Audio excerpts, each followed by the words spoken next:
अस्सलाम वालेकुम नाजरीन, मैं हूं आपकी होस्ट एनिशा और आप देख रहे हैं K21 न्यूज़ और हमारा शो कराची की आवाज़। मेरे साथ मौजूद है पीपल्स पार्टी के सीनियर रहनुमा सईद गनी। उनको वेलकम करती हूं अपने शो पे। अस्सलाम वालेकुम सर। जी वालेकुम सलाम। कैसे हैं सर आप? अल्लाह का शुक्र है, आप ठीक? अच्छा सर, मुझे ये बताइएगा कि इस बार चीफ मिनिस्टर के लिए क्या नए कैंडिडेट का नाम सामने आ सकता है और क्या वो चीफ मिनिस्टर सईद गनी भी हो सकता है? देखिए, चीफ मिनिस्टर का फैसला तो ज़ाहिर पार्टी लीडरशिप ने करना होता है और वो करेंगे, लेकिन मैंने तो ना फ़िलहाल ऐसा सोचा है, ना मैं उसका उम्मीदवार हूँ।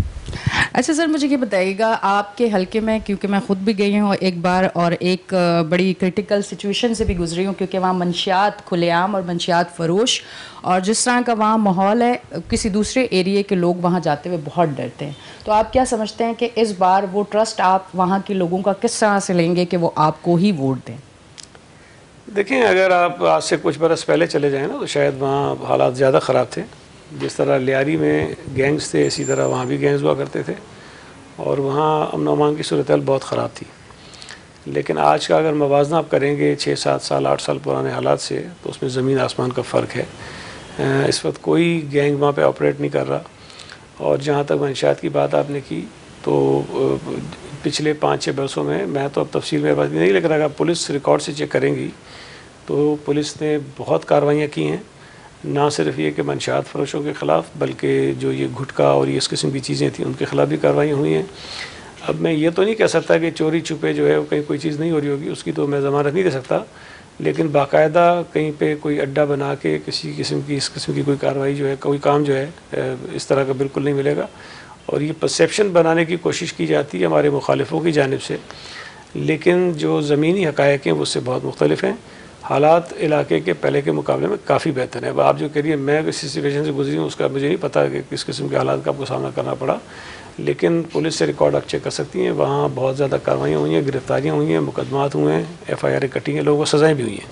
अच्छा सर, मुझे ये बताइएगा कि एक जो हवा चली है, जो PTI के हवाले से अगर मैं कहूँ कि जितना फेमस और यूथ जितना उनको पसंद करती है, जिस तरह सोशल मीडिया को भी अगर हम लोग देखें तो उसमें तो ऐसा ही लगता है कि इस टाइम ज़्यादा जो प्यार मोहब्बत और झुकाव आवाम का है वो उस तरफ है। तो फिर आप आगे किस तरह से देख रहे हैं पीपल्स पार्टी कराची में, उस पर आप क्या कहेंगे?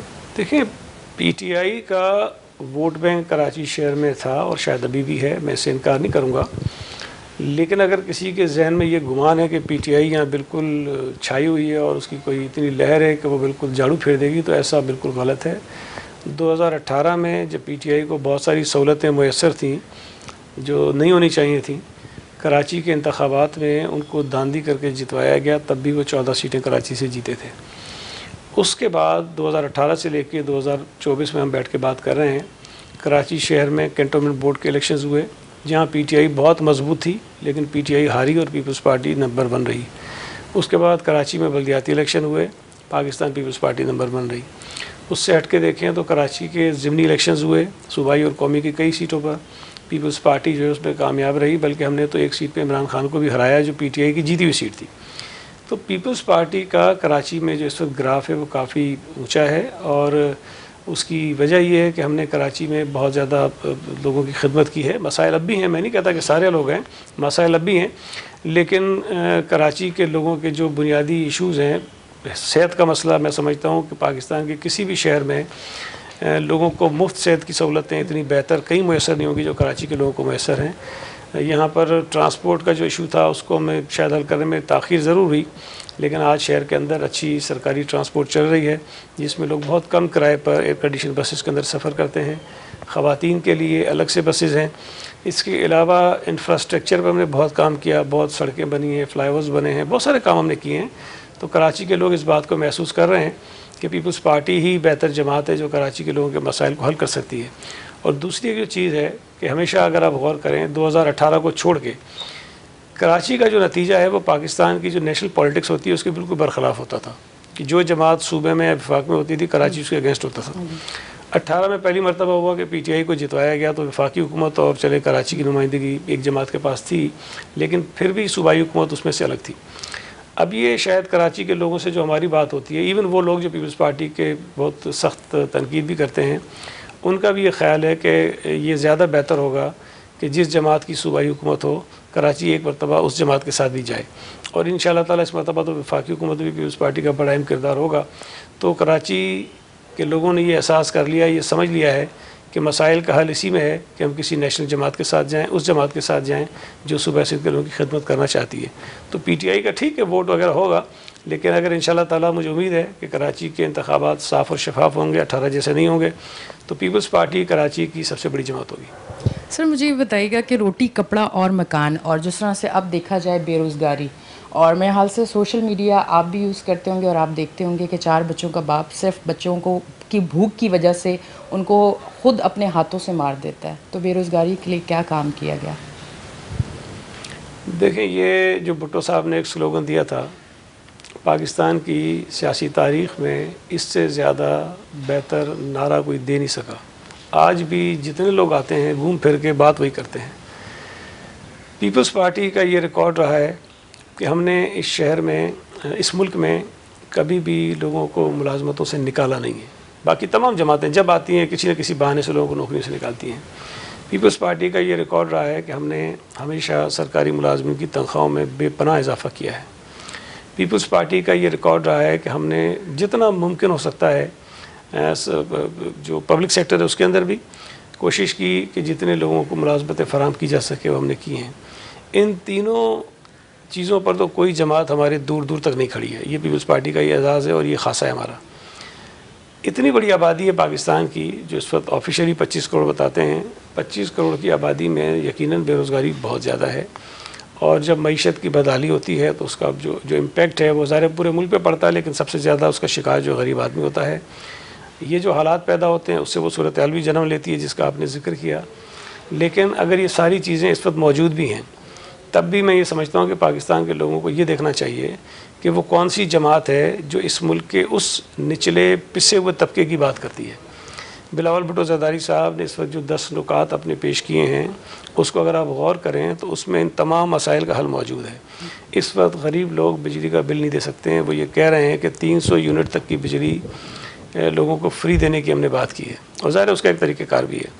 इस मुल्क के मेहनत कश मज़दूर मुश्किल में हैं। बिलावल भुट्टो ज़रदारी ये कह रहा है कि हम पूरे मुल्क के मज़दूरों को एक मज़दूर कार्ड देंगे जिससे उनकी सोशल सिक्योरिटी जो है वो यकीनी हो जाएगी। बिलावल भुट्टो ज़रदारी इस मुल्क के जो छोटा गरीब किसान है उसको कहता है कि हम उसको किसान कार्ड देंगे ताकि जो सब्सिडी हम बड़े बड़े सरमायादारों को देते हैं वो उसको हम ट्रांसफ़र करें डायरेक्टली उन छोटे किसानों की तरफ। बिलावल भुट्टो ज़रदारी जो है, हमने बेनज़ीर इनकम सपोर्ट प्रोग्राम लेकर आए, वो भी बराह रास्त गरीब तरीन ख़वातीन के लिए लेकर आए। रोज़गार के मौके भी फराम करेंगे, नौजवानों की भी वो बात करें। तो मैं ये समझता हूँ कि इस वक्त भी जितनी जमातें इस मुल्क में इंतखाबात में जा रही हैं, सबसे बेहतरीन जो उम्मीद दिला रहा है लोगों को, वो ख़ास तौर पर उस तबके को जिसका आप जिक्र कर रही हैं, वो बिलावल भुट्टो ज़रदारी है। तो इंशाअल्लाह ताला मुझे उम्मीद है कि पाकिस्तान के अवाम जो मुस्तकबिल का एक वाहिद लीडर है बिलावल भुट्टो ज़रदारी, उस पर एतमाद करेंगे और हम उनको ये तमाम सहूलतें देंगे। अच्छा, जिस तरह से बिलावल भुट्टो ज़रदारी साहब का आपने कहा और यंग हैं और उनका जोश और उनका जज्बा, तो फिर पार्टी में नए चेहरे क्यों नहीं सामने नज़र आ रहे? नहीं, नए चेहरे तो काफ़ी हैं। इस मरतबा जो पार्टी ने टिकट्स दिए हैं उसमें भी आपको बहुत यंगस्टर्स मिलेंगे, और अगर आप गौर करें तो 2018 में भी जो डेटा है उसको चेक करें तो पीपल्स पार्टी नौजवानों को टिकट देने में नंबर 1 है। PTI नहीं है, पीपल्स पार्टी का नंबर 1 है। PTI तो कोई चौथे पाँचवें नंबर पे है। वो बात ज़रूर करते थे नौजवानों की, लेकिन टिकट उन्होंने नौजवानों को नहीं दिए। और बड़ी दिलचस्प बात थी कि इमरान खान नौजवानों की बात करता था, बिलावल भुट्टो ज़रदारी पे तनकीद करता था कि ये नौजवान है। तो बहुत सारी उसमें जो है वो तज़ादात थे उनकी बातों में।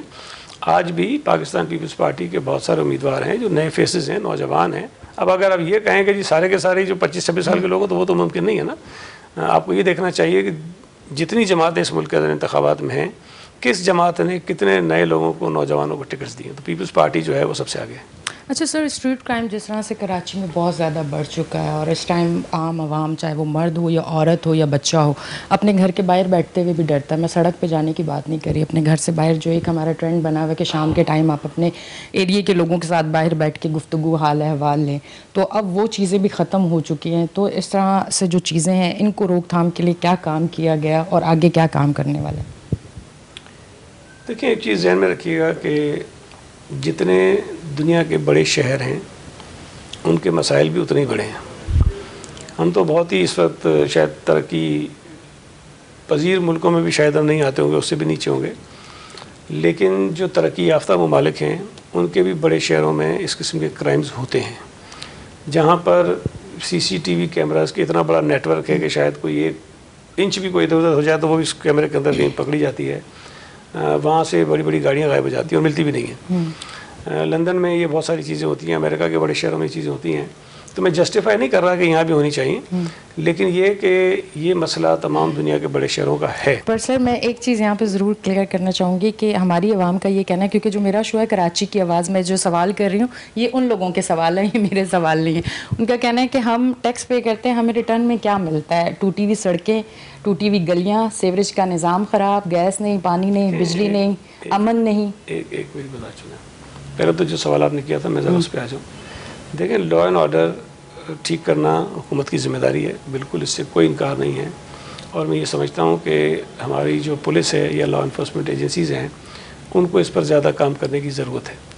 लेकिन जो छोटे स्ट्रीट क्राइम्स है ना, उसके अंदर मेरी राय ये, मेरा ख्याल है, शायद गलत भी हो, कि जो मुआशी बदहाली है उसका एक बहुत बड़ा हिस्सा होता है। अगर लोगों को जायज़ रोज़गार के रास्ते मैसर हों तो शायद बहुत सारे नौजवान जो है इस तरह के क्राइम्स की तरफ नहीं जाएंगे। ये कोई इसमें मोस्टली प्रोफेशनल क्राइम्स नहीं क्रिमिनल्स नहीं होते हैं, लेकिन 100% जो है वो प्रोफेशनल क्रिमिनल्स नहीं होते हैं। कुछ लोग ऐसे होते हैं जो हालात क्या तो मजबूर होकर भी शायद छोटे छोटे क्राइम्स करते हैं। तो हमें नौजवानों को जो है वो कोई ना कोई और अल्टरनेट देना पड़ेगा ताकि वो इज़्ज़त के साथ अपना घर चलाने के लिए कोई अपना ज़रिया माश कमा सकें। लेकिन इसमें पुलिस और हुकूमत की ज़िम्मेदारी है। मैं बिल्कुल इससे तस्लीम करता हूँ कि कराची के जो स्ट्रीट क्राइम्स का इशू है उसको सॉर्ट आउट होना चाहिए। 100% तो मैं नहीं कहता कि ख़त्म हो जाएगा, लेकिन कम से कम इसको इस नहज पे आ जाना चाहिए, इस सतह पे आ जाना चाहिए कि आम लोग अपने आप को सेफ़ महसूस करें। जो दूसरी बात आपने की कि टैक्सेस की बात है, देखें इसमें एक चीज़ बुनियादी चीज़, लोग इस पर तनकीद भी करते हैं लेकिन ये फैक्ट है, बात करनी भी चाहिए। कोई मुल्क, कोई शहर, कोई मुआशरा सिर्फ हुकूमत के ऊपर या इदारों के ऊपर डिपेंड करके आगे नहीं जा सकता है। मुआशरों में रहने वाले एक एक फ़र्द जो है उसकी अपनी भी कुछ ज़िम्मेदारियाँ होती हैं जी। आपको मैं भी गुजारिश करूँगा, आपको अगर टाइम मिले, ये मेरे हल्के में ही आता है, महमूदाबाद का एक नाला है जी, बिल्कुल। अभी कुछ अर्सा पहले ये तामीर हुआ, इसकी सफाई हुई जी। और ये भी आपको पता है कि हर साल करोड़ों रुपए या शायद अरबों रुपए इन नालों की सफाइयों पे खर्च होते हैं। बिल्कुल। उस नाले पे आज आप जाइए, जहाँ जहाँ वो गली का नाले का सामना आता है ना, वहाँ आपको कचरे का ढेर मिलेगा। बिल्कुल। ऊपर से तो नहीं गिरता ना, इलाके के लोग ही होते हैं, इलाके में डाल देते हैं। मैं आपको एक और बताऊँ, मंजूर कॉलोनी चले जाइए, वहाँ एक आधी बड़ी सड़क है, वहाँ सड़क के हर चौराहे पे बिजली का पोल लगा हुआ है, उसके चारों तरफ आपको कचरे का ढेर मिलेगा। आप ऊपर से तो कोई नहीं आता। फिर सॉलिड वेस्ट मैनेजमेंट कहाँ गए? मेरी बात तो सुने ना पूरी, आप मेरी बात पूरी सुन लें। देखें, कचरे का जो घर के अंदर कचरा इकट्ठा होता है ना, उसको आप निकाल के अपने घर के दरवाजे भी रख सकते हैं, ताकि जब वो कलेक्ट करने हैं तो आपके दरवाजे उठा के ले जाएं। या अगर आसपास कहीं कोई कचरा कोठी बनी तो उसके अंदर डाल दें।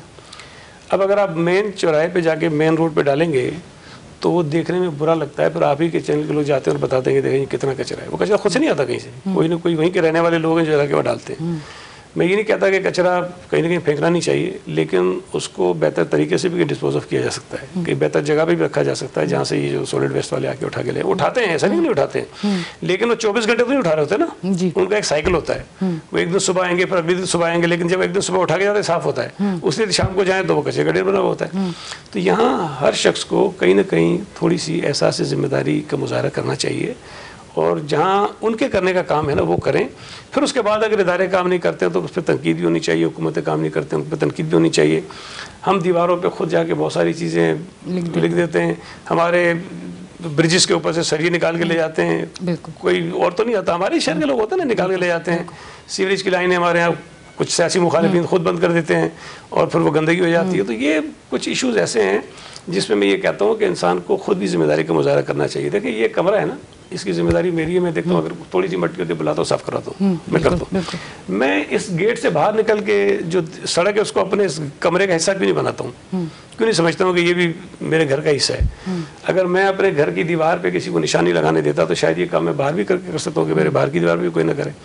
तो जहाँ हुकूमतें अपना किरदार करने में शायद कहीं कहीं कोताही करती हैं, तो मेरा ख्याल है कि वहाँ आम जो हम लोग हैं, बशमूल मेरे, शायद हम भी कहीं ना कहीं करते होंगे कोताही, हम सब इसके ज़िम्मेदार भी होते हैं।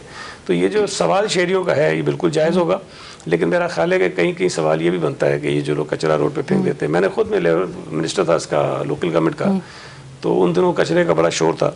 तो एक मेन सड़क है डिस्ट्रिक्ट वेस्ट की, मैं सुबह गुजरा था, सुबह सुबह कोई 7 साढ़े 7 बजे, मैंने देखा कि वो कचरे का पूरा एक बोरा किसी ने मेन सड़क पे फेंका और उसको फैलाना शुरू कर दिया। तो मैं रुक गया आगे, मैं रुक के उतरा, तो वो खैर वो तो भाग गए जो कर रहे थे, लेकिन मैंने उसकी वीडियो भी बनाई कि देखिए ये हालत है, अगर मेन शाहरा के ऊपर या खुद आके हाथ से लोग कचरा फेंकेंगे और फिर ये वीडियो बनाएंगे और फिर कहेंगे देखिए सड़क की क्या हालत है, तो कैसी ठीक होगी चीज़। सर आपने कहा कि हम ही चैनल्स वाले जाके कचरा दिखाते हैं कि कचरा है, जो कचरा कुंडियाँ हैं या फिर आप खेल के मैदान देख लें, वहाँ पे टैंकर माफिया और मुख्तलिफ लोगों ने कब्जा किया हुआ है, तो फिर आवाम अपना कचरा दरवाजे के बाहर नहीं, और अगर इस तरह नुक्कड़ पर रखती तो फिर इस पर किसको जिम्मेदार ठहराया जाए? देखिए ये कोई जस्टिफिकेशन नहीं होती कि अगर वो गलत कर रहा है तो मैं भी करूँ। अगर ये 2.5 करोड़ आबादी का मुल्क है, अगर उसमें 10%, 15%, 20% गलत कर रहे हों, 25% गलत कर रहे हो, तो बाकी 75 ये नहीं कह सकते यार वो कर रहा है तो मैं भी करूँ। अब अभी निकलिएगा या सिग्नल पे खड़ी जाए, एक मोटरसाइकिल वाला आपको लाल बत्ती पे रुकता हुआ नजर नहीं आएगा जी। अब इसमें खुदा ना खासा कोई चीज़ हो जाए, एक्सीडेंट हो जाए, वाक़या हो जाए, तो जिम्मेदारी आ जाती है कि पुलिस कुछ नहीं करती है, लेकिन उनको खुद भी सोचना चाहिए। मुझे तो हैरत होती है, कभी कभी 5-5 लोग मोटरसाइकिल में, 3 बच्चे होते हैं, बीवी होती है, सब बाइक पे बैठे होते हैं और सिग्नल तोड़ के सीधे सीधे जा रहे होते हैं। ये कहीं ना कहीं एहसास हमें खुद भी करना चाहिए ना। मैं ये नहीं कह रहा कि हुकूमत की जिम्मेदारी नहीं है, इदारों की जिम्मेदारी नहीं है, हमारी जिम्मेदारी नहीं, बिल्कुल है, लेकिन कहीं कहीं हम खुद भी जो कानून बना हुआ है, कुछ तरीक़ेकार मुतय्यन है, उसको फॉलो करने की आदत डालें ना अपने आप को। ये जो चीज़ें जिनकी निशानदेही आप करती हैं, बिल्कुल मैं तो नहीं कि आप ना करें, मैं कहता हूँ आप करते हैं कि कचरा पड़ा हुआ है, लेकिन आपको ये भी करना चाहिए कि ये कचरा आता कैसे। सर वो भी करते हैं बिल्कुल, हाँ आता कैसे है ना, बस सवाल ये है। सर मुझे ये बताइएगा कि अवाम, क्योंकि अब मैं इलेक्शन के शोज़ कर रही हूँ और मैं जाती हूँ, तो वो ये कहते हैं कि अब किसी को वोट नहीं देना, सबको आजमा लिया है, तो आप क्योंकि पीपल्स पार्टी से हैं, तो अब मुझे बताएं कि वो एतमाद, वो भरोसा, वो दिल में जगह क्या समझते हैं कि क्या ऐसा किया जाए इस आवाम के लिए कि वो भरोसा दोबारा बहाल हो? एक तो जो अक्सर लोगों की नाराज़गी होती है ना, कुछ चीज़ों पर जायज़ होती है उनकी। मिसाल के तौर पे इस वक्त पूरे मुल्क में गैस का शदीद बहरान है। बिल्कुल। जब लोगों को खाना पकाने के लिए गैस मुयसर नहीं होगी तो वो गुस्से का और नाराज़गी का इजहार करेगा। जब बिजली इतनी महंगी हो जाएगी और 30-30, 40-40 हज़ार का बिल एक गरीब आदमी के घर पे आएगा तो वो गुस्से का इजहार करेगा। जब कुछ इलाकों में 12-12 घंटे की, 14-14 घंटे की लोड शेडिंग होगी तो लोग गुस्से का इजहार करेंगे और उनका इजहार जायज़ है। अब इसमें कहीं ना कहीं नाकामी, फेलियर बिल्कुल कुछ हुकूमतों का है, लेकिन इसके असबाब के पीछे भी हमें गौर करना चाहिए। मैं आपको बताऊं कि ये जो बिजली का बहरान है ना, ये शायद मोहतरमा बेनज़ीर भुट्टो साहिबा ने जब ये थरकोल, मैं अच्छा 30 साल पुरानी बात कर रहा हूँ आपसे, 30 साल पहले बीबी ने थरकोल पर का प्रोजेक्ट शुरू किया था। 30 साल पहले मियाँ साहब की हुकूमत आई, उन्होंने उठा के बंद कर दिया, जो आए थे बेचारे इन्वेस्टर उनको भगा दिया और वो काम ठप हो गया। वो अब आगे भी उस पार्टी की जब हुकूमत आई दोबारा 2008 में, उसको दोबारा ने शुरू किया और अब जाके हो रहा है। थर में बिजली आपको सस्ती पैदा हो सकती है। हम फर्नेस ऑयल पे बिजली बना के लोगों को दे रहे हैं और फर्नेस ऑयल पे आपका फॉरेन एक्सचेंज रिजर्व भी जा रहा है और फर्नेस ऑयल महंगा भी होता जा रहा है और फर्नेस ऑयल इंपोर्ट भी होता है, इंपोर्ट बिल भी बढ़ता जा रहा है। मतलब 4-5 तरह का बोझ वो आपके ऊपर डाल रहा है। बिजली भी महंगी, हर चीज़ महंगी, लेकिन अब जाके लोगों को समझ में आया। उसके बाद मियाँ साहब की हुकूमत आई, उन्होंने भी तवज्जो नहीं दी। अभी बात करो 13 वाली। उसके बाद इमरान साहब 18 में आए, उन्होंने तवज्जो नहीं दी। उसके बाद जब शहबाज शरीफ की हुकूमत बनी जिसमें पीपल्स पार्टी भी साथ थी, उसके बाद पहली दफ़ा वफाकी हुकूमत ने रियलाइज़ किया कि थरकोल को हमें सपोर्ट करना चाहिए। 30 साल पहले अगर चीज़ें हो रही होती तो आज इस मुल्क के लोगों को जो है वो सस्ती बिजली मिल रही होती और शायद हमारी चीखें ना निकल रही होती। लेकिन बहरहाल अब किसका कसूर कह सकते हैं, हकीकत ये है कि हम मुश्किलात का शिकार हैं। अब आहिस्ता आहिस्ता जब ये थरकोल से बिजली की पैदावार बढ़ेगी, सिंध में आपके पास जो विंड के ज़रिए जो बिजली पैदा हो रही है उसकी पैदावार बढ़ेगी, तब जाके आपकी बिजली की कीमतें नीचे आना शुरू होगी। गैस दुनिया के कई मुल्कों के पास इतनी ज़्यादा है कि वो बाहर इंपोर्ट करते हैं गैस अपना। हमारे पास नहीं है तरह के इंपोर्ट करें। हमने अपने गैस को CNG में जलाया। हम दुनिया में दूसरे नंबर पे थे CNG इस्तेमाल करने में, दूसरे नंबर पे। गैस हमारे पास इतनी नहीं थी, लेकिन इस्तेमाल जो CNG में करें दूसरे नंबर पे थे। ये CNG में जो गैस हमने जलाया 12-15 साल, अगर ये हम ना जलाते तो शायद हमारे आज गैस की हालात बेहतर होती। मुशर्रफ साहब की गवर्नमेंट थी, कोई पूछेगा भी नहीं, उन्होंने कर दिया। अब ये गलतियाँ कोताहियाँ किसी और की थी, गले सबके पड़ी हुई हैं हमारे, और लोग बेचारे जो गुस्सा करते हैं वो ठीक करते हैं। गैस इस मुल्क में है नहीं, शदीद किस्म की किल्लत है, अगर गैस बाहर से भी आती है तो महंगी पड़ती है। तो ये बहुत सारे ऐसे मसाइल हैं जिसका हल इस वक्त तो मैं समझता हूँ किसी के पास नहीं है। ये आगे चल के आहिस्ता आहिस्ता लॉन्ग टर्म में चीज़ें जो ठीक हो सकती हैं, लेकिन फौरी तौर पर नहीं हो सकती हैं। लेकिन वोट ज़ाहिर लोग बेचारे गुस्से का इजहार भी करते हैं, फिर भी देते हैं, ज़ाहिर है उम्मीद मान लेते हैं। ज़ाहिर मैं कह रहा हूँ अब आज अगर जिस सिचुएशन में खड़े हैं, इसका इलाज ये तो नहीं कि वोट ना दें, उसका हल और इलाज तो ये है कि आप देखें कि कौन सी जमात है जो इन मुश्किलात से, जिसकी वजह से हम तंग हैं, उन मुश्किलात से लोगों को निकाल सकती है, तो उस जमात को वोट करना चाहिए। जमात इस्लामी ने के इलेक्ट्रिक के लिए धरना किया और पीपल्स पार्टी ने नहीं किया, आवाम बहुत नाराज़ है। अच्छा, हमने नहीं किया, आप बात की है, धरना नहीं किया। वो कह रहे हैं कि 28 दिन जमात इस्लामी बैठी है और पीपल्स पार्टी अगर सिंध से है और वो कहते हैं सिंध हमारा है। 28 दिन धरना दिया तो बिजली मिल गई सबको? नहीं, बिजली नहीं मिली। अब एक चीज है ना, अब नहीं मेरी बात सुनो, आपको पता नाजुक दिल लोग हैं हम लोग, छोटी सी बात तो सुने जी। 28 दिन धरना दिया, बिजली मिल गई? नहीं। सस्ती हो गई? नहीं। लोड शेडिंग कम हो गई? बिल्कुल नहीं, कुछ नहीं हुआ ना। अब ये ड्रामेबाजी, दिल तो इलेक्शन का रिजल्ट बताएगा ना कितना जीता है। वो तो वैसे तो आपका दिल जीत लिया तो अलग बात है, बाकी वैसे तो रिजल्ट बताएगा इलेक्शन में कि किसका दिल। ये भी मैं आवाम के ही आप तक हाँ, मैं भी इस शहर की पूरी आवाम आप नहीं है ना, कितने लोगों से मिलती होगी शहर में?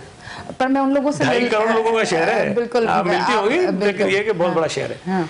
जमात इस्लामी के पास करने को कुछ नहीं है, उनके पल्ले कुछ नहीं है। अच्छा, ज़ाहिर है वो ये चीज़ें कर सकते हैं, करें, इसमें कोई बुरी बात नहीं है। लेकिन पीपल्स पार्टी ने भी एहतजाज किया है, पीपल्स पार्टी ने भी जो बात करनी चाहिए सख्त वो की है, और शायद जितनी बातें सख्त हम कर लेते हैं शायद ही कोई करता हो, जो हमारे बस में होता है हम करते हैं। लेकिन सिर्फ इसलिए कि लोगों को दिखाने के लिए मैं जाके सड़क पर 28 दिन बैठ जाऊँ कि देखो जी मैं तुम्हारे साथ बैठा हूँ, तो मेरा ख्याल नहीं। अगर तो उसका नतीजा निकलता है तो बिल्कुल 28 दिन ही बैठना चाहिए, पूरा साल बैठना चाहिए अगर उसका नतीजा निकल सकता है। सो नतीजे के लिए मैं समझता हूँ कि पीपल्स पार्टी सोल्यूशन हमारे पास हैं और हम इंशाल्लाह ताला लोगों को उसका निकाल के देंगे। जमात इस्लामी ने जो ये हमदर्द है ना, आप जाएँ मेरे इलाके में जाएँ, Akhtar colony, Kashmir colony, defence view, junior town, मंजूर कॉलोनी, लोगों को पानी के पीने की लाइन जो आ रही थी उस पर स्टे ऑर्डर लिया हुआ है कोर्ट से। अब जिन लोगों को पीने का पानी मिलना था उनका पानी 3 महीने से रुकवा दिया इन्होंने, तो ये दिल जितने लोगों के वहाँ जाएँ तो सही ना, लोगों से बात तो करें वो। ठीक, तो ये इस किस्म की शायद जमात इस्लामी कर सकती है, बाकी तो अल्लाह माफ़ करे। कहीं पे तरक्याती कामों में बैनर लगा दिया, निगरान हुकूमत वर्ल्ड बैंक का शुक्रिया अदा करते हो, खुदा का खौफ करो, वर्ल्ड बैंक कहाँ से काम तरक्याती काम कराती है कि ये जमात इस्लामी करती है। सर मुझे ये बताइएगा कि कोरोना जिस तरह से एक बार फिर वापस आ चुका है, आगे इलेक्शन भी है, किस तरह से SOPs को फॉलो किया जाएगा, किस तरह इलेक्शन की तैयारियां की जाएंगी और सारी चीज़ों को देखा जाएगा? एक तो हमें दुआ करनी चाहिए कि अल्लाह ताला हमें उन दिनों से महफूज रखे जो माजी में हमने देखे हैं। एहतियात करनी चाहिए हमें, जो प्रिकॉशंस हैं वो लेने चाहिए, और वैक्सीनेशन जो हैं कोविड की वो हम सबको दोबारा करानी चाहिए, जो भी मौसर इस वक्त हो। अब तो नए नए वेरिएंट्स आ रहे हैं, मुझे नहीं पता इस वेरिएंट की कौन सी वैक्सीनेशन ज़्यादा होगी, तो वो सबको करानी चाहिए ताकि हम इससे महफूज हो सकें। सर देखने वालों को एक बार कोई मैसेज देना चाहें? मेरा कराची के तमाम शहरियों से ये गुजारिश है मेरी कि आप वोट देने से पहले सोचें ज़रूर कि जिनको आप वोट देने जा रहे हैं क्या उनके पास आपके मसाइल का हल है। आपने शायद तमाम जमातों को कराची शहर में आजमाया है, और पीपल्स पार्टी वो वाहिद जमात है जिसको कभी कराची से अक्सरियत नहीं मिली कौमी और सूबाई असम्बली के नुमाइंदों के तौर पे। मुझे उम्मीद है इस मरतबा पीपल्स पार्टी पे आप एतमाद करें, उनको वोट दें, और फिर 5 साल के बाद इलेक्शन होगा। अगर हम आपके एतमाद पे पूरा ना उतरें तो आप आज़ाद होंगे, जिस जमात को चाहें वोट दें, जिस तरह माजी में भी आप मुख्तलिफ जमातों को देते रहें। बहुत शुक्रिया। Thank you sir, thank you very much. जी नाज़रीन, आप देख रहे थे हमारा शो कराची की आवाज़। लेते हैं एक ब्रेक, मिलते हैं ब्रेक के बाद।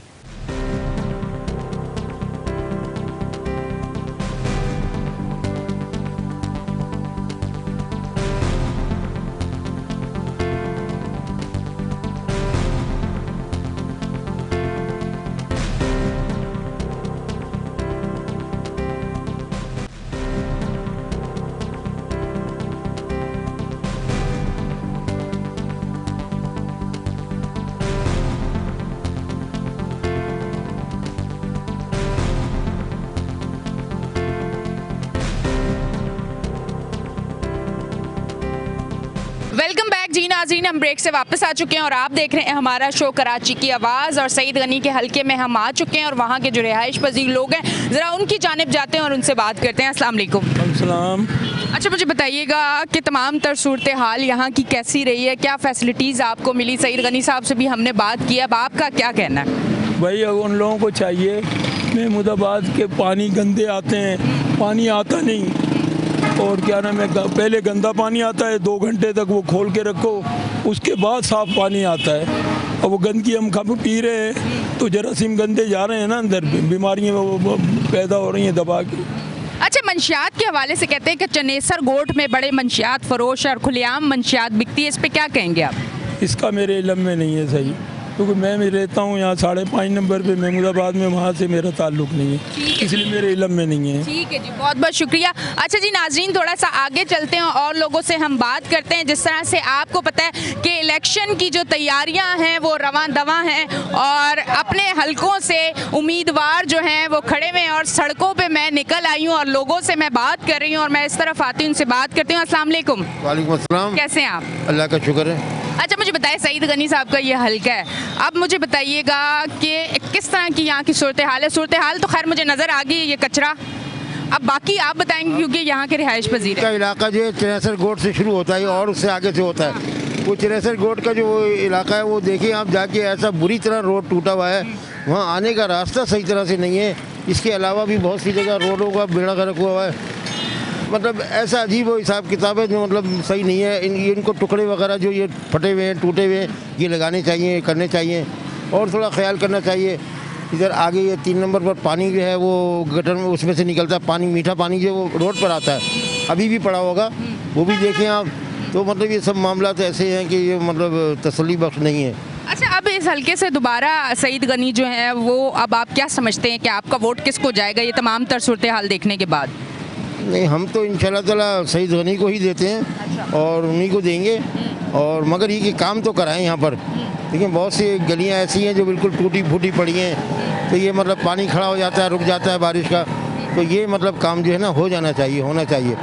तो वैसे तो हम पीपल्स पार्टी को शुरू से लाइक करते हैं और मतलब चाहते हैं कि यहाँ पर ये मतलब मुस्तहकम हो और काम कराए। ठीक है जी, बहुत बहुत शुक्रिया।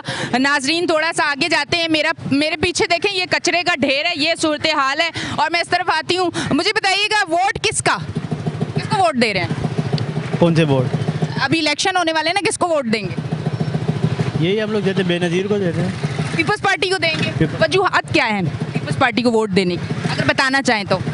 नहीं, वो तो हमारे दिल को अच्छी लगती हैं। अच्छा। मोहतरमा अच्छी थी। हाँ। अच्छे उन्होंने काम भी किए हैं, लोगों के तावन भी करती रही हैं, लोगों के साथ तावन करती रही थी मोहतरमा, गरीबों का साथ देती हैं। हाँ। तो बस ये बात है उनके अंदर। ठीक है जी, बहुत बहुत शुक्रिया। देख लें कि आवाम की क्या राय है, इस पे हम जो है बात कर रहे हैं। अब इस तरफ आते हैं लोगों की जानिब, और जिस तरह से आप देख रहे हैं, ये देखें, ये है जी एक चाय का होटल, जिसके सामने आप कचरे का ढेर देखें, जिस पे भिन भिनाती मक्खियाँ आप देखें, और उसके बाद जो है ये एक परचून की दुकान है, फिर इस तरफ एक दुकान है। थोड़ा मैं अपने भाई के पास जाती हूँ और उनसे पूछती हूँ कि ये कारोबार जो है कितना डिस्टर्ब हो रहा है इस सूरत हाल की वजह से। बेटा थोड़ा सा हटना। अस्सलाम वालेकुम। अच्छा, मुझे बताइए, आपकी दुकान के सामने इतनी गंदगी, तो फिर किस तरह से कारोबार चल रहा है, किस तरह से कस्टमर आते हैं, क्या सिचुएशन है? दिक्कत तो है अपने हिसाब से थोड़ी सी, लेकिन ये गली की काफ़ी दिन से ख़राब पड़ी हुई थी, अभी ये साफ़ करवा रहे हैं, लेकिन इसमें कस्टमर वगैरह में दिक्कत तो हो रही है इसमें। अच्छा बताएं, आपका वोट किसका, इलेक्शन होने वाले हैं?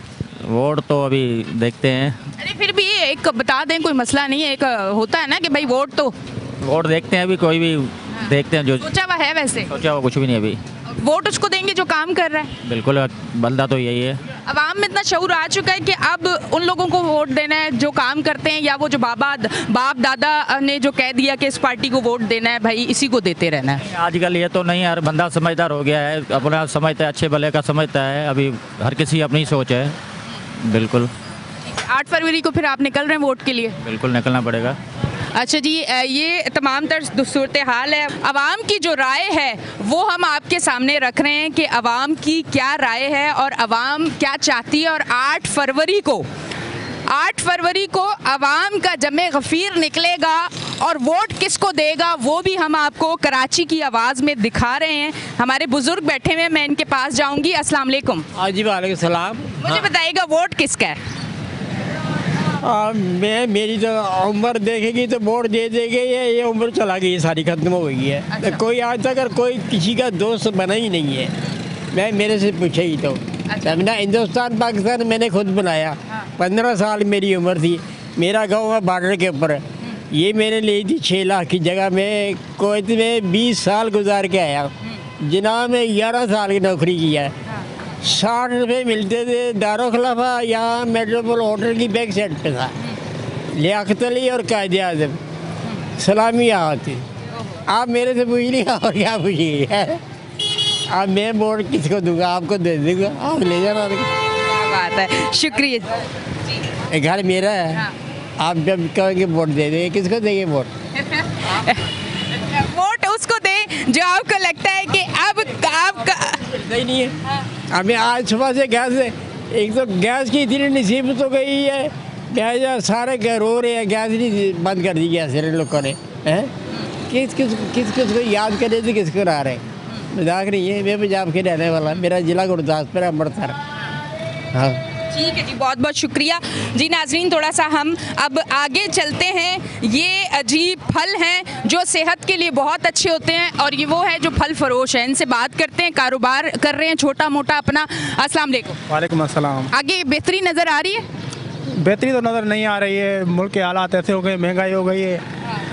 सेब जो 200 किलो चलाते थे वो भी 250-300 पहुँच गया है। जो बंदा आ रहा है कह रहा है कितने किलो, हम बोलते हैं 250 रुपये किलो है, बोलता है 150 लगाओ। कारोबार में मज़ा नहीं है जी।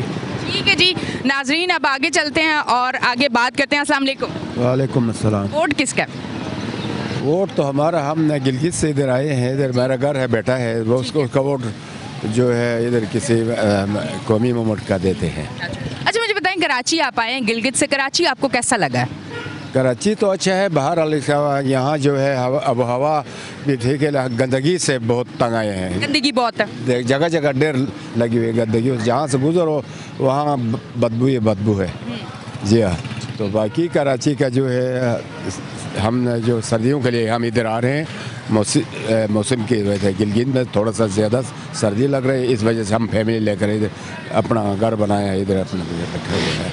जी हाँ, बहुत बहुत शुक्रिया नाजरीन। थोड़ा सा हम आगे आते हैं। ये मैकेनिक हैं, बाइक के मैकेनिक हैं और इनकी जानिब हम जाते हैं और इन अपने भाई से मैं बात करती हूँ। अस्सलाम वालेकुम। वालेकुम अस्सलाम। कैसे हैं भाई? अल्हम्दुलिल्लाह। यहीं की रिहाइश पजीर है? बेशक। क्या फैसिलिटीज़ आपको मिल रही हैं? सईद गनी साहब यहीं इसी उन्हीं का हल्का है ये, थोड़ा सा बताएं अपने एरिया के हवाले से। सईद गनी साहब ने तो माशाल्लाह काम बहुत अच्छा किया। बहुत अच्छा काम किया है। सड़कें बना दी हैं, रोडें बना दी हैं, ये हमारी गलियाँ बना दी हैं। अब जितना वो कर सकते थे उन्होंने किया है, अप्रिशिएट किया है इस इलाके को अंदर, बहुत बेहतर कर दिया है। और कुछ फिर आपका वोट सईद गनी का। ओके जी, बहुत शुक्रिया। अच्छा जी, चले जी आगे चलते। और अब जो है नाज़रीन और भी लोग हैं, मैं ये चाह रही हूँ कि तमाम हल्के में घूमूँ और तमाम जो अवाम है उसकी राय से आगाह करूं आपको। और यहाँ पे एक खातून है, ज़रा मैं इनसे बात कर लेती हूँ। अस्सलाम वालेकुम। जी वालेकुम अस्सलाम। कैसी हैं आप? अल्लाह का शुक्र है, मैं ठीक हूँ। अच्छा, इलेक्शन होने वाले हैं, वोट किसका है? ये तो चेहरे पे मुस्कुराहट आई है, बात छुपाने की है लगता है। मैटर होता है ना। अच्छा चलिए बताएं कि सईद गनी आपके हल्के से हैं तो इलाके से मुतमईन है? उनको हाँ, मुतमईन है, काम हुआ हम उनसे। अच्छा, हम सईद गनी से बहुत मुतमईन है। चले जी, आपकी मुस्कुराहट ने बता दिया, आप ना भी बनाए, थैंक यू। चले जी आगे चलते हैं नाजरीन। और ये तमाम तर सूरत हाल है, इलेक्शन की गहमा गहमी है। आवाम में भी एक लहर दौड़ी हुई है कि 8 फरवरी को सब बाहर निकलेंगे और अपने एक वोट की जो अहमियत है वो दिन है जिस दिन आपने दिखाना है और आपने बताना है कि वोट की बड़ी अहमियत है। ज़रा इस तरफ आती हूँ मैं अपने भाई के पास। अस्सलाम वालेकुम। कैसे हैं भाई? अल्लाह का करम। कारोबार कैसा चल रहा है? कारोबार के तो मत पूछो बस। आप आराम से बैठे, मुझे लगता है कोई 1-1.5 घंटे से सिर्फ बैठे हुए, काम शाम नहीं नज़र आ रहा। ये कुछ इसी तरह से हालात है। और ये हालात कब से हुए हैं, कितने अरसे से? इस साल में तो बहुत ज़्यादा हो गए। 2023 में 22 तक तो बेहतर थे। अच्छा, 23 में बहुत ज़्यादा हालत ख़राब हुआ महंगाई की वजह से। अच्छा ये मुझे बताएं, गैस का बहुत बड़ा इशू है। तो हमारा काम तो गैस से ही चलता है ना, लेके जाएंगे तो पकाएंगे। अब वो जो सिलेंडर भरवा रहा है वो कहेगा गोश्त पे तो सिलेंडर पूरा ख़त्म हो जाएगा, मसला ये भी। जिसकी 1000 या 1200 की दिहाड़ी है वो क्या सिलेंडर पकाएगा और क्या बेचारा गोश्त पकाएगा, मसला वो सारा ये आता है। आगे इलेक्शन आने वाले हैं, क्या समझते हैं आपको कि अब कराची का मुकद्दर कौन संवार सकता है? आपका जो वोट है वो आप उसको किस तरह से इस्तेमाल करेंगे अपने हक को? मेरा इरादा ये तो वोट ही नहीं डालना है। हर सबको डाल के देखा लेकिन कोई फ़ायदा नहीं है। कराची से सब लूट के खा रहे हैं लेकिन इस पर लगाने को कोई भी राज़ी नहीं है। तो बेहतर ये है कि वोट डालो ही नहीं, अपना काम धंधा करेंगे, जैसे चल रहा है वैसे चलाएंगे।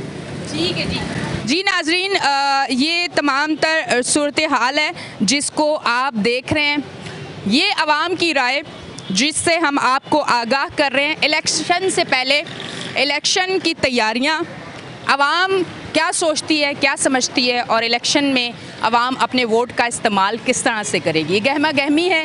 हम ब्रेक की तरफ जाएंगे और ब्रेक से जब वापस आएंगे तो इससे आगे की लोकेशन में, इन्हीं के हलके में आपको नज़र आऊँगी लोगों के साथ। लेते हैं एक ब्रेक, मिलते हैं ब्रेक के बाद।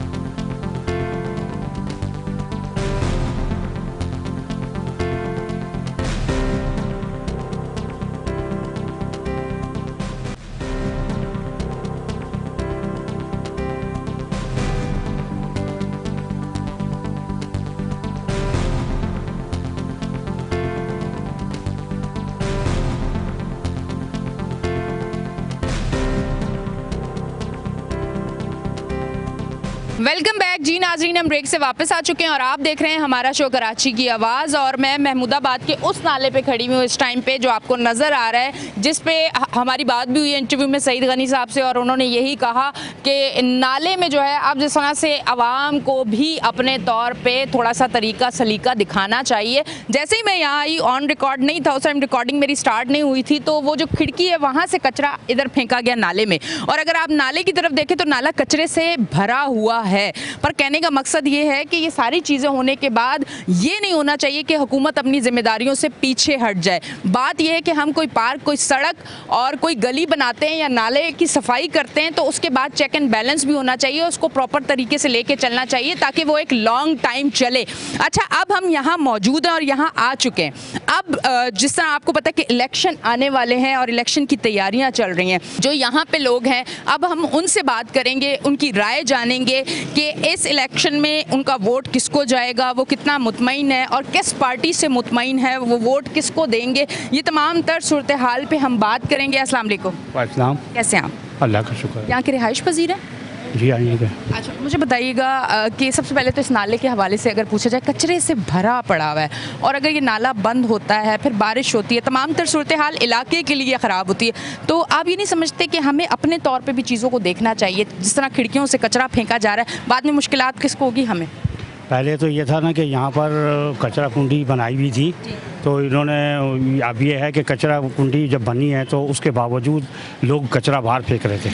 अब यहाँ क्या है कि रिहाइश पजीर यहाँ छोटे से लेके बड़ा तक, बच्चे से लेके औरतें और जो जितने भी रिहाइश पजीर है ना, सबको वहाँ कचरा कुंडी नहीं मिली, तो अब वो उन्होंने फिर नाले में डालना शुरू कर दिया। अब नाला में डालेंगे तो फिर वो उनका तो काम हो गया, लेकिन बात यह है कि ये तो हमारे लिए मुश्किलात पैदा हो रही है। अब इसका तो हल हुकूमत ही बता सकती। इन्होंने खुले नाले करने का मकसद क्या था कि नाला गंवार है लेकिन नाले के अंदर कचरा कुंडी बन गई, अब कोई हल नहीं है इसका। अच्छा, मुझे बताइएगा कि इलेक्शन भी जिस तरह से आने वाले हैं, ये हल्का सईद गनी साहब का, आप कितने मुतमईन हैं उनसे? हल्का उनका ज़रूर है। जब काम इलेक्शन हो जाएंगे वो काम रुक जाएंगे, ख़त्म हो जाएंगे, होता कुछ नहीं है। मेरी नज़र में कुछ नहीं होता, बस ये अपने इलेक्शन तक की कहानी है, इलेक्शन के बाद कुछ भी नहीं। ठीक है जी, बहुत बहुत शुक्रिया। अच्छा जी नाज़रीन, आगे की तरफ आते हैं। ये फूलों की एक शॉप है, फूल जिसके रंग भी बड़े खूबसूरत होते हैं, जिसकी खुशबू भी हमें ताजगी का एहसास दिलाती है। ये फूल वो होते हैं जो खुशियों में भी आपके साथ होते हैं और गम में भी आपके साथ होते हैं। तो ये शॉप इस भाई की है, मैं भाई के पास जाती हूँ, उनसे बात करती हूँ। अस्सलाम वालेकुम भाई। वालेकुम सलाम। कैसे हैं भाई? अल्हम्दुलिल्लाह, शुक्र। खूब खुशबू महक रही है माशाल्लाह से। माशाल्लाह। अच्छा, काम कैसा चल रहा है फूलों का, कारोबार की सूरत हाल कैसी? शुक्र है अल्हम्दुलिल्लाह का, अल्लाह पाक। क्या बात है। इलेक्शन आने वाले हैं, सईद गनी का हल्का है। अब आप मुझे ये बताएं कि यहाँ की सूरत हाल, यहाँ के काम के हवाले से आप अगर बताएं तो मुतमईन है उनसे? हम तो सबसे मुतमईन हैं, हम तो अपने काम से मुतमईन हैं, सबसे मुतमईन है। मतलब आपका वोट फिर उन्हीं की तरफ है? देखो किसकी तरफ है। ठीक है जी, आगे की तरफ जाती हूँ मैं और लोगों से बात करती हूँ। इस टाइम पे यहाँ मौजूद हूँ। इलेक्शन की जिस तरह से तैयारियाँ चल रही हैं, जिस तरह से लोग जो है एक अस्सलाम वालेकुम। वालेकुम अस्सलाम। कैसी हैं आप? अल्लाह का शुक्र, ठीक हूँ। अच्छा मुझे बताइए, यहीं की रिहाइश पजीर है? जी। कितने अरसे से? बस भाई मैं जा रही हूँ, अपने शौहर के पास आई थी काम के लिए, उनके पास जा। चलें जी, वोट के हवाले से बता देना, इलेक्शन आने वाला है, वोट देंगी इंशाल्लाह। किसको? ये तो अल्लाह को पता है किसको देंगे जब वक्त आएगा तो। चले ठीक है जी, अल्लाह को पता है कि किसको वोट दूंगी जब वक्त आएगा। बिल्कुल ठीक है जी। ये मेरे भाई हैं, इस टाइम पे ठेला लेके जा रहे हैं, इनसे बात करते हैं। अस्सलाम वालेकुम भाई। कैसे हैं? अल्लाह का एहसान है। काम कैसे चल रहा है? काम बस यही है जी, 200-300 रुपए कमा लेते हैं रोज, शुक्र है मालिक का। सारा हो जाता है? गुजारा तो नहीं, लेकिन ये है कि फारिग बैठने से अच्छा है। शाम को दाल रोटी बच्चों के लिए ले जाते हैं, बस यही है। रिहाइश भी इधर ही है? मैं मुदाबाद आता हूँ बस्ती में। सईद गनी के ही हल्के में है ना? जी हाँ जी हाँ। काम कैसा है वहाँ की? फैसिलिटीज़ हैं, गलियाँ, सड़कें, सेवरेज या बुरा हाल? भी नहीं है भाई, तकरीबन 12 घंटे लाइट जाती है, 12 घंटे आती है। बिल? गैस बिल तो वही आ रहे हैं दबा के, 5, 5.5, 6,000, 7,000, 8,000, 10,000 इस तरह। गैस 3 साल से गैस है ही नहीं है। हम अपने घर की बात कर रहे हैं कि 3 साल से गैस है ही नहीं है, बिल मुसलसल है, बस यही हाल है। वोट किसको देंगे? वोट तो अब देखेंगे किसको देना, कुछ हालात हैं वोटों लेने वाले को। हालात पैदा करने हैं ना, हमने अपने वोट का इस्तेमाल अच्छा करना है। जी हाँ, तो यही हालात है कि जैसे हालात चल रहे हैं इस तरह देखेंगे कि कौन बेहतर आ रहा है, फिर देखेंगे। अभी तो फिलहाल कुछ भी नहीं। ठीक है जी। ये सूरत हाल है। मैं इनसे बात करती हूँ। अस्सलाम वालेकुम। वालेकुम सलाम। यहीं के रिहाइश पजीर हैं? जी यहीं के हूँ। कितने अरसे से रह रहे हैं? मैं 77 से रह रहा हूँ। ये सईद गनी का हल्का है, सेवरेज, गलियाँ, सड़कें, नाला, गैस, पानी, सारी तमाम तर सूरत हाल में से, ये सारी चीज़ों में से, सब बेसिक फैसिलिटीज़ में से 10%, 20%, 25% भी आपको चीज़ें मिल रही हैं? मैंने कोई चीज़ कुछ भी नहीं मिल रहा है। जितने भी हुक्मरान हैं जो अपने जेब के लिए होते हैं और अपना बैंक बैलेंस करने के लिए, कोई पीपल्स पार्टी है, नून लीग है, सब अपने खाने के लिए है, गरीब के लिए कोई भी नहीं है। गरीब का यारो अल्लाह मददगार हो, बस सबका वो मददगार है। और यहाँ हुकूमत ये सब टोपी ड्रामा है इनका, चाहे कोई भी है, ये सब अपना अपना पेट भरने के लिए होते हैं, कोई किसी गरीब के लिए नहीं है। अपने बैंक बैलेंस करो, अपने बच्चों को अच्छी तालीम दो। दूसरे गरीब के बच्चे मरते हैं, जिंदे हैं, वो अल्लाह ही उनको देखने वाला है, अपनी मदद आप है। फिर वोट? गैस है, वोट मैंने ना कभी किसी को ज़िंदगी में दिया और ना मैं दूंगा। अपने बच्चों की रोटी छोड़ के तो जाके इनके पीछे झंडा लगाओ, झंडे लगा के फिरते रहो, क्या फ़ायदा? लोगों को कुछ जो भी मिलता है बड़ों को मिलता है, छोटों को कुछ ही नहीं मिलता है, इसलिए क्या फ़ायदा अपना। मैंने कभी वोट ना दिया और ना दूंगा। ठीक है जी। ये सूरत हाल है जी, आवाम की राय हम आपके सामने रख रहे हैं और इस तरफ लोग खड़े हैं। मैं ज़रा इनकी जानिब आती हूँ। बैलेंस की एक शॉप है जहाँ मोबाइल में आप बैलेंस करवाते हैं। भाई भी खड़े हैं, भाई से बात करते हैं। अस्सलाम वालेकुम भाई। अस्सलाम वालेकुम। वालेकुम अस्सलाम। क्या बैलेंस डलवाने हैं, इजी पैसा करवाने हैं? जी। अच्छा, मुझे बताएं कि सईद गनी का हल्का है, रिहाइश पजीर भी यहीं के होंगे, मुतमईन है उनसे? हमें किसी से वो नहीं है, लिंक नहीं है कि कौन किस पार्टी का। हमें सिर्फ ये चाहिए कि आवाम के लिए कोई रिलीफ हो। रोड का सत्यानाश हुआ, आप यहाँ पे नहीं देखे ना, आप आजम बस्ती जाके देखे, दूसरे इलाके। वहीं से आ रही हूँ मैं। वहाँ का रोड ऐसा सत्यानाश हुआ है कि बंदा वहाँ पे चल नहीं सकता। तो क्या किस चीज़ पे हम लोग इनको सपोर्ट दें? 8 फरवरी को वोट देने निकल रहे हैं आप? जब तक रिलीफ नहीं मिलेगा, हमें कोई फैसिलिटी नहीं मिलेगी, हम किस बिना पे वोट दें। ठीक है जी, बहुत बहुत शुक्रिया। अब मैं आगे जाती हूँ और इस तरफ आती हूँ। ये वो हमारे बच्चे हैं जो हमारे पाकिस्तान का फ्यूचर है। ये मेरा बच्चा जो है ना, इस उम्र में जब उसने पढ़ना है, कुछ बनना है, जिस टाइम इसकी सोच हो कि इसकी ख्वाहिशात पूरी हों, इस टाइम ये अपने घर के लिए और 3 टाइम की रोटी के लिए यहाँ धूप में खड़े हुए ठेले पे फ्रूट बेच के अपना गुजारा चला रहा है। ये है मेरा शहर कराची। आगे चलते हैं जी, आगे चलते हैं जी, बात करते हैं। यहाँ पे और भी लोग हैं और लोगों से बात करते हैं इलेक्शन के हवाले से। अस्सलाम वालेकुम भाई। कैसे हैं आप? ठीक ठाक। अभी इस इलाके के रिहाइश पजीर हैं? नहीं, हम तो PCHS में रहते। अच्छा, PCHS में। चले वोट का बता दें, वोट किसका है? वोट तो पीपल्स पार्टी का है हमारा। चलिए, बहुत बहुत शुक्रिया। अब आगे की तरफ जाते हैं और लोगों से बात करते हैं और ये भाई खड़े हैं, इनसे बात करते हैं। अस्सलाम वालेकुम। वालेकुम अस्सलाम। किसी का इंतज़ार कर रहे हैं आप? जी बिल्कुल। ठीक है जी, आप मुझे बताएं कि एरिया कैसा है? गली तो बड़ी ज़बरदस्त बनी हुई है। बहुत बेहतरीन है। सईद गनी का हल्का है, वोट किसका है फिर? इंशाल्लाह सईद गनी का ही होगा। मुतमईन है आप? हाँ सही, अच्छा बंदा है। हाँ, सही काम हो रहा है आपका? यहाँ पे काम हुआ है? अल्हम्दुलिल्लाह हो रहा है। दो एक ही घर में बल्ब लगते हैं। सही है, सुकून है, अच्छा बंदा है। वोट लेने पे मुतमईन है सईद गनी को। और तो कोई खड़ा ही नहीं हो रहा ना यहाँ पे, वरना ऑप्शन के बाद आप सोच सकते थे। ओके जी, ओके नाजरीन, आगे की तरफ जाते हैं और लोगों से बात करते हैं। अस्सलाम वालेकुम। वालेकुम अस्सलाम। यहाँ पे जॉब करते हैं, रिहाइश है? नहीं, रिहाइश है। रिहाइश है। और वैसे पढ़ रहे हो, जॉब कर रहे हो? पढ़ रहा हूँ। अच्छा मुझे बताओ कि इलेक्शन आने वाले हैं, तमाम तर सूरत हाल, सुबह निकलते होगे, कॉलेज भी जाते होगे, दोस्तों में भी जाते होगे, रिश्तेदारों में भी जाते होगे, कराची की सूरत हाल देख के क्या समझते हो, कोई वोट किसका है? वोट पीटीआई का है। ठीक है जी, बहुत बहुत शुक्रिया। और ये नाजरीन तमाम तर सूरत हाल है। इलेक्शन से पहले हम जो लोगों की राय आपके सामने रख रहे हैं, इस पर बात कर रहे हैं। ये एक और बच्चा है और ये सर्दी के मौसम में सॉक्स, ग्लव्स और ये चीज़ें बेच के अपना गुजारा चला रहा है। इसी पे मैं बात करती हूँ कि महंगाई है, बेरोज़गारी है, हमारे बच्चे जो हैं वो मासूमियत जो है वो उनकी ख़त्म हो चुकी है। इस तरफ आती हूँ, फ्रूट जो है उसका एक ठेला जिस पे थोड़ी रौनक भी नज़र आ रही है। अस्सलाम वालेकुम भाई। वालेकुम सलाम। कैसे हैं? अल्लाह का शुक्र। रिहाइश पजीर हैं यहाँ की? जी हाँ। कितने अरसे से? तकरीबन मेरे ख्याल से 50 साल से। 50 साल से।